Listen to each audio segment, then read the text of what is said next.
Assalamualaikum warahmatullahi wabarakatuh. Perkenalkan, nama saya Muhammad Ilham Aulia dari jurusan Pendidikan Sejarah Universitas Sultan Agung Tirtayasa. Nah, dalam kesempatan kali ini saya akan sedikit membahas mengenai pendidikan inklusif.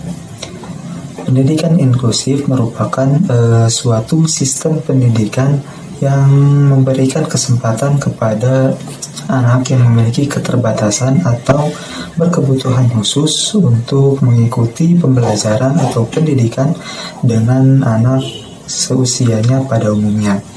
Nah, hal ini sesuai dengan Undang-Undang Dasar 1945 yang pada pasal 31 ayat 1 yang menyatakan bahwa setiap warga negara berhak mendapatkan pendidikan.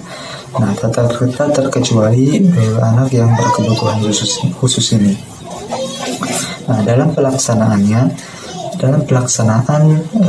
pembelajaran di sekolah inklusif ini, seorang peserta didik yang memiliki keterbatasan atau memiliki kelainan akan berbaur dengan peserta didik pada umumnya tanpa membeda-bedakan dengan kelas-kelas khusus.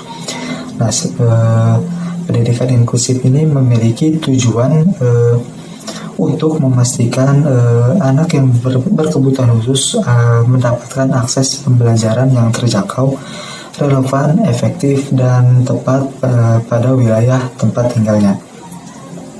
Nah, seperti yang sudah disampaikan sebelumnya, dalam proses pembelajaran inklusif ini tidak membeda-bedakan anak yang berkebutuhan khusus dengan anak yang seusianya pada umumnya. Nah, maka dari itu, jika suatu sekolah reguler ditunjuk atau mengajukan diri untuk menjadi penyelenggara pendidikan inklusif, tentunya harus mengetahui tentang apa saja kriteria-kriteria yang ada.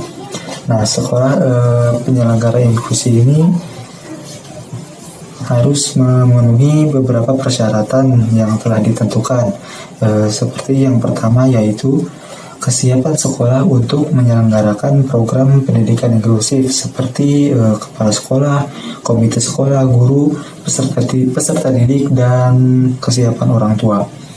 Yang kedua, terdapat anak yang berkebutuhan khusus atau memiliki keterbatasan di lingkungan sekolahnya.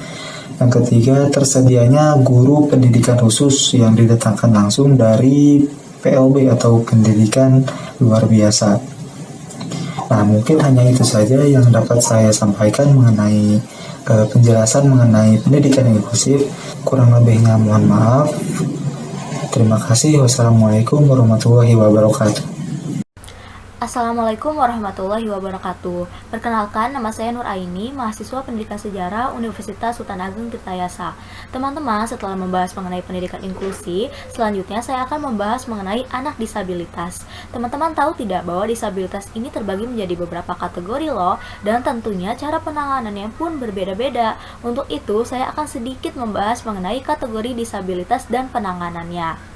Nah, yang pertama yaitu disabilitas fisik. Penyandang disabilitas fisik ini mengalami keterbatasan akibat gangguan pada fungsi tubuh.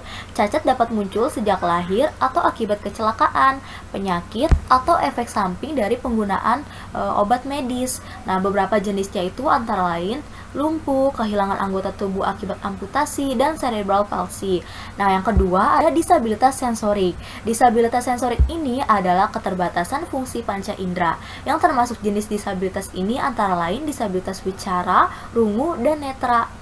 Untuk membantu penyandang disabilitas netra, kamu perlu mempelajari cara khusus berinteraksi dengan mereka. Ketahuilah jenis sentuhan dan nada bicara yang bisa kamu gunakan untuk berkomunikasi. Selain itu, sebelum membantu mereka, kamu juga perlu bertanya terlebih dahulu apakah mereka memang membutuhkan bantuan kamu atau tidak.